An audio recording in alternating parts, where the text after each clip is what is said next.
А я знаёмы з пані Грай. А яна бывае у доме міністра. Ты себе говорил? Ну так, у агульных рысах. Сказаў, каб яна так разнюла. Нацыянальны тэатр імя Якуба Коласа ў Брэсце не ў першы раз. Сёлета яны прадстаўляюць 4 спектаклі, 3 з якіх камедыі: «Доктар філасофіі», «Дзіўная місіс Сэвідж» і «Шукаем тэнара». Актуальнасць у тым, што тэатр заўсёды гаворыць пра вечныя рэчы. Пра дабро і зло, пра каханне. Таму я думаю, што кожны знойдзе нешта для сябе цікавае. Спектакль «Доктар філасофіі» па п'есе сербскага класіка Браніслава Нушыча ў Коласаўскім тэатры ўжо ставілі на пачатку 70-х гадоў мінулага стагоддзя.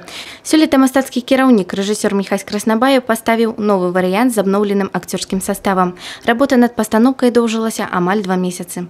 Возобновленный вариант с новыми артистами. Конечно, это интересно, наблюдения мои в жизни, наблюдения.